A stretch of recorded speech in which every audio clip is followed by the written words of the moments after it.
Phone tapping పై Bandi Sanjay CBI విచారించాలి అని చెప్పేసి అంటున్నారు. సిట్ మీద నమ్మకం లేదు అని చెప్పేసి ఈ నేపథ్యంలోనే ఆయన సిబిఐ గనక విచారించి ఉంటే కేటీఆర్ని జైల్లో వేసేవాళ్ళమంటూ వ్యాఖ్యలు చేశారు.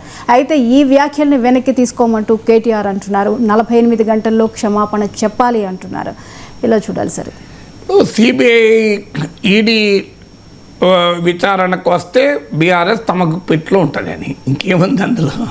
బీఆర్ఎస్ను తమకు కావాల్సినట్లు ఆడుకోవచ్చు అనేది బీజేపీ వ్యూహం. బండి సంజయ్ ఎందుకంటారు? లేకపోతే సిబిఐ ఏ కేసును ఇప్పుడు పరిష్కరించింది నాకు చెప్పండి. దేశంలో జగన్మోహన్ రెడ్డి పైన 11 ఏళ్ళ నుంచి కేసులు ఉన్నాయి సిబిఐడి. అవి ఇప్పటికైనా పరిష్కారం అయినాయా? ఈ టెలిఫోన్ ట్యాపింగ్ పరిష్కారం కావటానికి ఆఖరికి అంతర్వేదిలో ఒక రథం దగ్ధమైంది. జగన్మోహన్ రెడ్డి క్రిస్టియన్ కనుక కావాలని చేయించని పెద్ద ఎత్తున క్యాంపెయిన్ చేస్తే జగన్మోహన్ రెడ్డి వ్యూహాత్మకంగా దాన్ని సిబిఐ కప్పయిపోయింది. ఏమన్నా తేలిందా చెప్పండి? చాలా అద్భుతంగా ఉంది. వదిలేస్తే మొత్తం తినేస్తాను, నా సరదా తీరేంత కొంచెం ఇంకొక తిని వదులుతాను. కానీ చాలా బాగుంది. కానీ ఎంత తిక్కుగా ఉంది మీ ఇక్కడ. So nice. సిబిఐ ఏం తెలిసింది చెప్పండి నాకు. ఇలా సిబిఐ ఈడీకి వెళ్ళి ఏ కేసులు తేలినాయి చెప్పండి.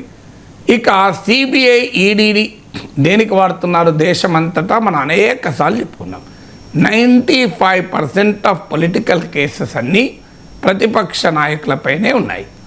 ఒకవేళ బీజేపీలో చేరితే ఆ కేసులు దాదాపు ఆగిపోతాయి. హేమంత్ బిశ్వా శర్మ, అశోక్ చౌహాన్ మహారాష్ట్రలో, ఇలా దేశమంతటా మనకు ఉదాహరణలు. బీజేపీలో చేరకపోయినా బీజేపీ వైపు కాస్త మెతకబడిన మమతా బెనర్జీ, అభిషేక్ బెనర్జీ లాగా కేసులు ముందుకు పోవు. జగన్మోహన్ రెడ్డి లాగా కేసులు కదలవు. ఇది మనం చూస్తున్న వ్యవహారం కదా.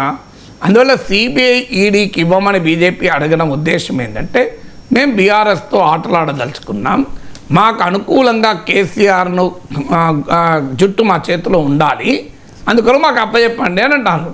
So telephone tapping Revanth Reddy అంత అమ్మాయి ఇక్కడ వాళ్ళకెందుకు అప్పచెప్తాడు? సో పొలిటికల్ డిమాండ్ ఎందుకంటే మాకు అప్పచెప్తే మేము చూసుకుంటాం.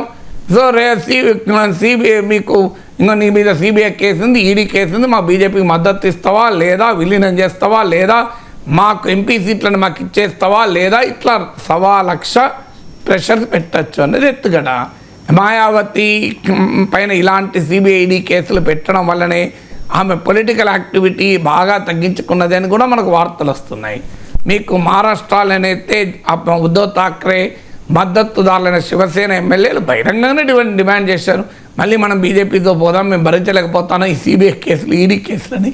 అజిత్ పవార్ పైన ఈ కేంద్ర సంస్థలు కేసులు పెట్టినాకనే 70,000 కోట్ల కుంభకోణం అని ప్రైమ్ మినిస్టర్ మోడీనే ఆరోపించాడు. ఆయన వెళ్ళి బీజేపీలో చేరి ఆయన అక్కడ ఆర్థిక మంత్రి అయ్యాడు. ఇలా దేశమంతటా చూస్తున్న వ్యవహారం కదా. అందువల్ల కేసీఆర్ను తన చేతిలో పెట్టుకోవటానికి, కేసీఆర్ను గుప్పిట్లో పెట్టుకోవడానికి బీజేపీ చేస్తున్న డిమాండ్ ఇది. ఇంతకన్నా నిజంగా న్యాయం చేయాలంటే నాకు చెప్పండి, కేసీఆర్ పైన ఏ కేసు కేంద్రం పెట్టింది ఇప్పటివరకు చెప్పండి? ప్రతిరోజు కేసీఆర్ జైల్లో ఉండేటోడు, జైల్లో గది రెడీ ఉంది, కేసీఆర్ను మేమే అరెస్ట్ చేస్తాం, మేమే జైలుకు పంపుతామని బీజేపీ నాయకులు బండి సంజయ్తో సహా అందరూ అంటుంటారు. నాకు చెప్పండి, అసలు కేంద్ర ప్రభుత్వం కేసీఆర్ పైన ఎన్ని కేసులు పెట్టింది? ఆ మధ్య ఏదో అన్నారు, ఒక సహారా కేసు ఏదో ఉంది, ఓ ఎలుగుబంటి కేసు ఉంది అని. అవి ఏమైనా కూడా ఏమైనా తెలివాయి. సో ఎలుగుబంటి కేసు అంటే ఇంటి పేరు ఎలుగుబంటి. సో అలా ఇలా మీకు ఏదో ఒక 2 కేసులు చెప్తారు, అవి కూడా ఏమైనా వణికిది లేదు. సో మరి ఏమైంది అసలు? బీఆర్ఎస్ నేతలు ఎవరిపైనైనా కేంద్ర ప్రభుత్వం ఎన్ని కేసులు పెట్టింది? ఉన్నదల్లా ఒక కవిత పైన లిక్కర్ స్కామ్, అది కూడా తెలంగాణతో సంబంధం ఉన్న కేసు కాదు, అది ఢిల్లీ లిక్కర్ స్కామ్, ఢిల్లీకి సంబంధించిన స్కామ్ అది. సో మనం ఆల్రెడీ బండి సంజయ్ చెప్పాడు కదా, కవిత పైన కేసులు ఎత్తివేస్తే బీఆర్ఎస్ని విలీనం చేస్తానని మా కేటీఆర్ ప్రతిపాదించారు, సీఎం రమేష్ దానికి సాక్షి అని బండి సంజయ్ ఈ మధ్య అన్నారు. కవిత ఇదే రకమైన ఆరోపణ చేసింది అంటే ఇప్పుడు సిబిఐకి అప్పచెప్పడం దేనికి? ఇదికేనా? ఓహో, కేటీఆర్ మళ్ళీ ప్రతిపాదించాలనా బీఆర్ఎస్ను? మరి బీజేపీలో విలీనమా, పొత్త ఏదో ఒకటి చేయడానికేనా? అంటే రాజకీయ అవసరాల కొరకు టెలిఫోన్ ట్యాపింగ్ కేసును మేము ఉపయోగించుకుంటాం, మాకు అప్పచెప్పండి అని అడుగుతున్న డిమాండ్ కనిపించడం లేదా ఇది?